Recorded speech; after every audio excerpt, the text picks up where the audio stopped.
Good morning. Good morning. Thank you guys for coming. I appreciate you being here. Is this a great conference so far? Is everybody enjoying it? Yes. I've been really impressed with not only the speakers that are here, but also the quality of the presentations and the vendors inside. So, my name is Hannah Wilner, and I'm one of the founders and the executive director of Texas Hemp Harvesters Association. We're a new nonprofit started in Texas to help facilitate the supply chain. The vision that I'm about to present is one that's a collaborative vision of multiple people in this audience. For years, people have talked about the opportunities with industrial hemp. Things like batteries, car parts, construction materials, and biodegradable plastics. Now that hemp is legal, we are ready to take action. And Texas is uniquely poised to roll in a new era of an economically viable and sustainable products. Now, there's a long-standing belief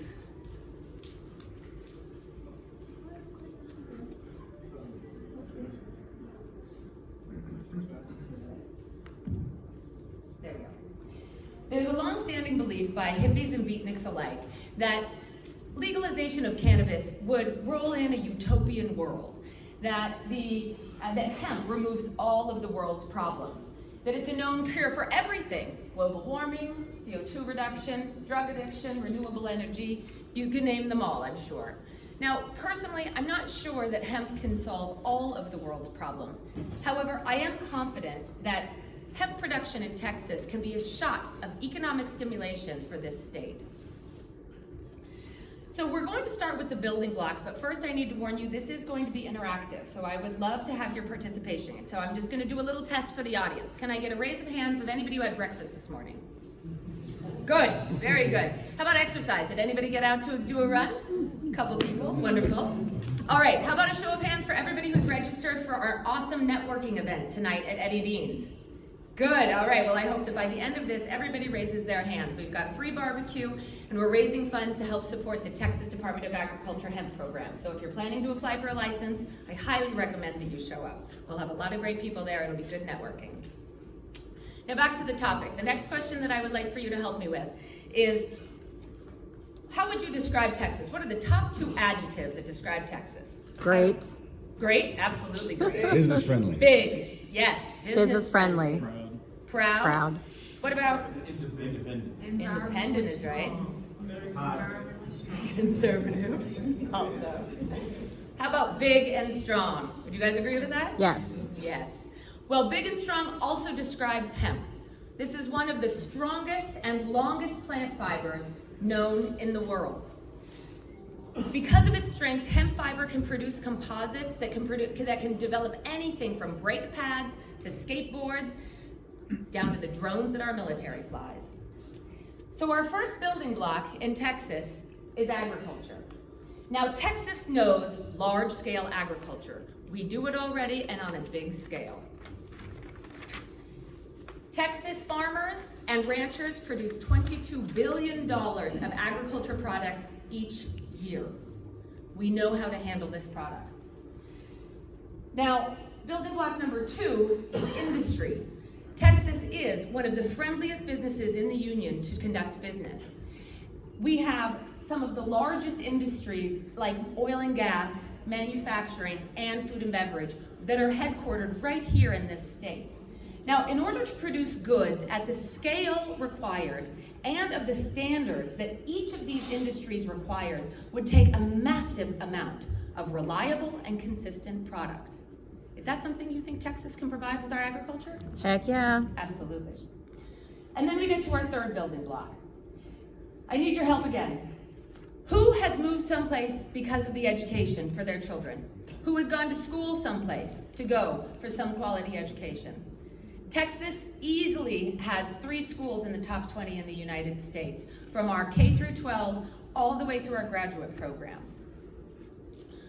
We've got strong degrees in material sciences, biology, chemistry, engineering, and medical.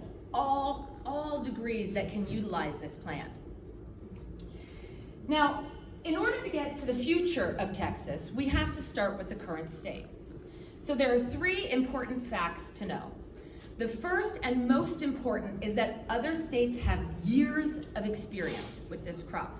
Now, granted, it's only a few years, but that's still years of experience with research involving higher education, and also having revenue or appropriations from the state that support their state hemp program.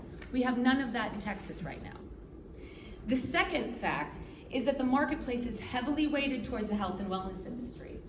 We have CBD products make up 80% of the current market share.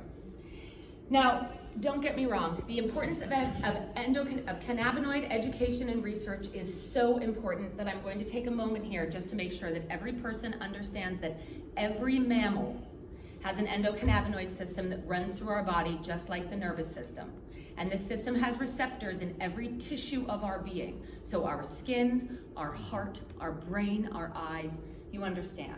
And the hemp plant produces over 140 known cannabinoids. And we are just beginning the research to understand what the endocannabinoid system does and the extra cannabinoids that come from this plant. Now back to topic.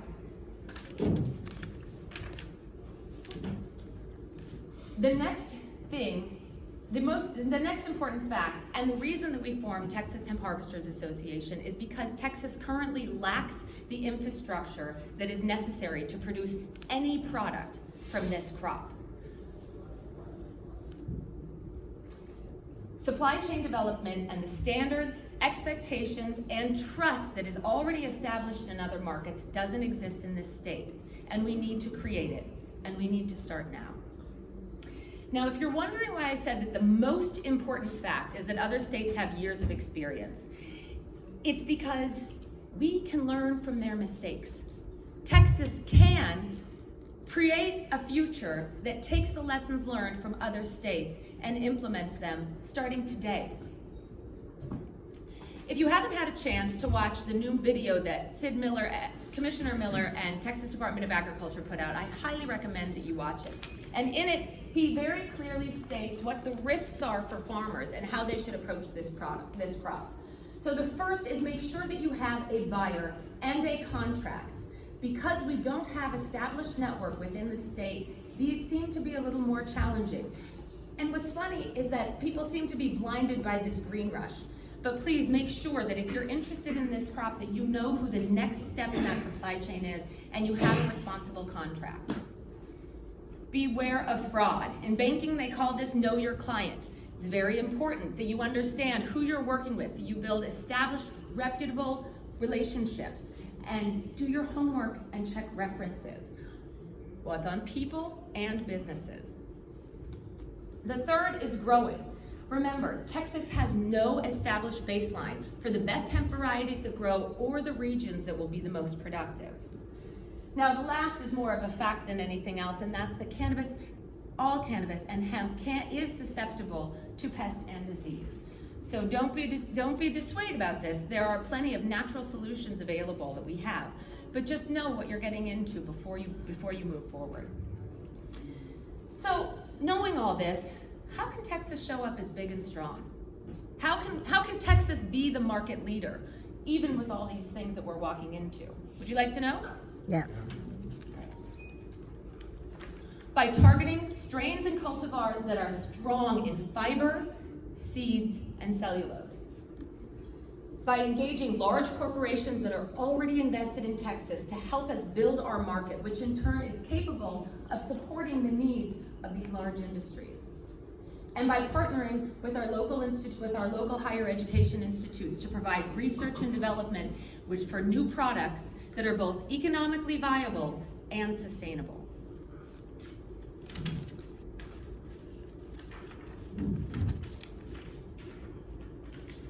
Now, there's only one thing that we need to build this industrial market. Does anybody know what it is? Yes. Money. Now, this group of entrepreneurs and business professionals knows the value of investment. Can I get a raise of hands for people here who are raising money currently? I'd like to applaud you because it's not easy, and especially in an industry that hasn't started yet. So thank you for participating in this. Now, the first access to money often comes from the government. Currently, cotton is federally subsidized. So farmers who grow cotton get a subsidy from the federal government because the cost to grow it outweighs the revenue that they can make. Another example of government support or government investment was the New Deal that helped America out of the Great Depression. So essentially, the government would provide the public with infrastructure such as jobs, loans, or tax incentives that support both people and businesses to grow. A government investment in hemp could look something like contracts for fiber, or maybe a fiber composite to build those drones that we talked about earlier. Corporate entities, especially those that are publicly traded, have specific growth demands and expectations that mostly focus on financial gain. And they often accomplish that growth by two areas. One is expanding into new markets, hemp would provide that. And the other is by investing in research and development. Now again, we talked about our higher education institutes. And as an alternative to having their own R&D programs, corporations will often source out to our local industry, or to our industry will source out to our local education institutions these research programs. And in Texas, we boast some excellent things. At Texas Tech, they have a standalone fiber and biocellular research facility that is known internationally for its work on cotton. Prairie View A&M, who's represented here, thank you for showing up, also has an excellent food safety program that can rival any in the United States. We have other facilities, especially within Texas, that are able to handle any sort of research for those industries that we talked about earlier. Now, just in case you work for a large corporation or have access to anybody that makes decisions, we are actively seeking their engagement. We are actively seeking corporations who have money set aside for research and development, and also who would benefit from any applications that could be sustainable or economically viable. So what's hindering our market? Does anybody have any ideas? Throw it out. Stigma? Government? Nowhere to deliver to yet. Nowhere to deliver to yet, right? Process. Our supply chain. Our supply chain is also limited. Our barriers are research, regulation, and supply chain. Remember, you guys, hemp was considered more dangerous than heroin until the end of 2018. We have had such limited access to research this plant and understand the true capabilities of it. It is just beginning, but this should be very exciting for Texas. So let's talk about regulations for a minute. Let's talk about agronomy. So the FDA has approved 3 hemp seed derived food ingredients as safe. Anybody want to throw some out? How about hemp oil? Mm-hmm. Okay, whole hemp seeds, and also protein powder from hemp seeds. Mm-hmm. Now, hemp seeds do not contain CBD. That's one of the tricks in this industry right now that has to do with regulation, because we're unclear of CBD in our endocannabinoid system and all that it entails. CBD is not approved, but the seeds and the protein that come from this are. So when we look at our farms, we have lots of large farms in Texas with cattle and pigs and sheep and any kind of ag product. Now, what if we could provide an alternative source for feed instead of corn, which is high in carbs and fiber, but has relatively low nutritional content? What if we could exchange that for hemp? So what happens when you press the hemp seed is a hemp cake or hemp meal comes out. This is still high in protein as well as fiber and has lots of nutritional value. Healthy fats, essential fatty acids, and all the vitamins such as phosphorus, vitamin E, potassium, sodium, magnesium, calcium, iron, and zinc. So remember, the most important fact is that we can learn from other mistakes. So out of Kentucky, a research program was started by the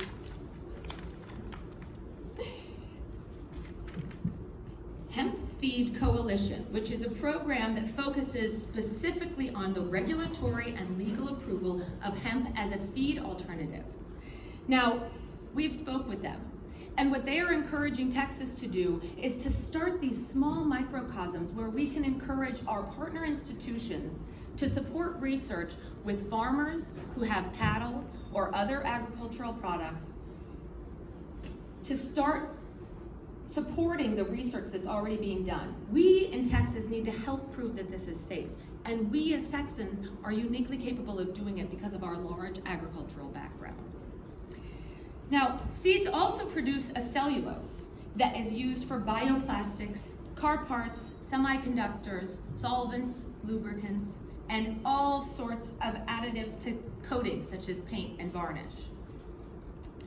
So let's go back to those three industries that we talked about earlier. Those three industries that are already invested in Texas and that can benefit from large-scale agriculture production. Now here's just a few that we'd like to talk about. Oil and gas could absolutely benefit from solvents, sealants, and also soil remediation. This is not to mention the alternative to lost circulation material that we use all over the United States and the world. In manufacturing, we have alternatives for car parts, construction, and clothing.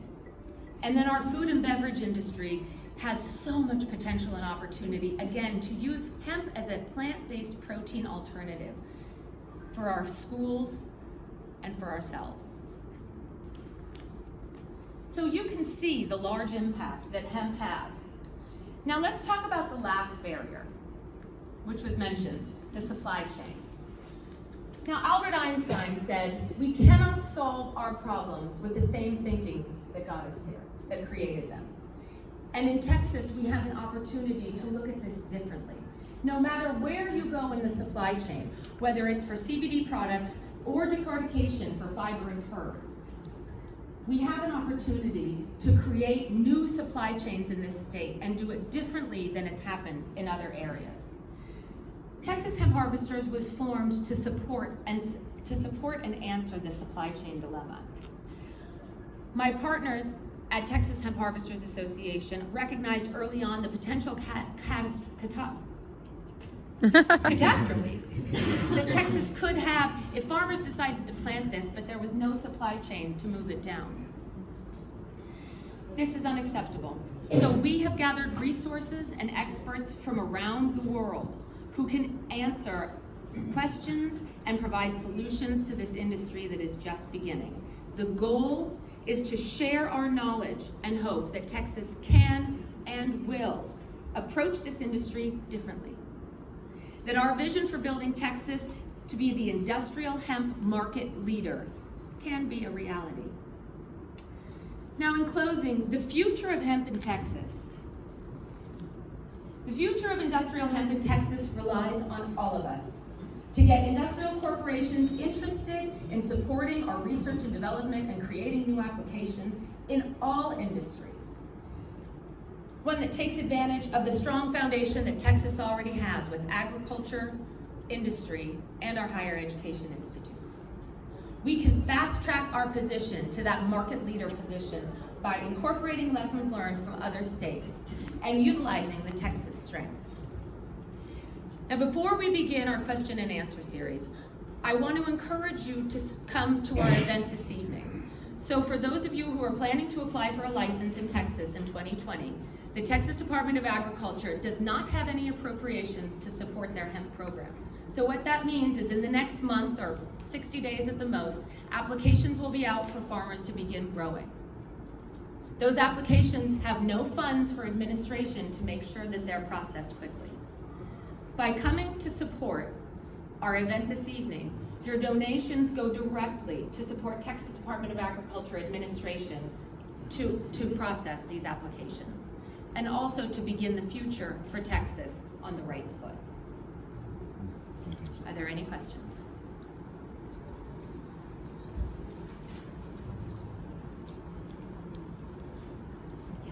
What time is the event? The event is at 4 o'clock. Thank you very much. The event is 4 o'clock. It's across the street at Eddie Dean's. We'll have free barbecue, and we'll also have raffles. Actually, a number of vendors have provided their products, so you could buy raffle tickets. And again, all these donations are going to go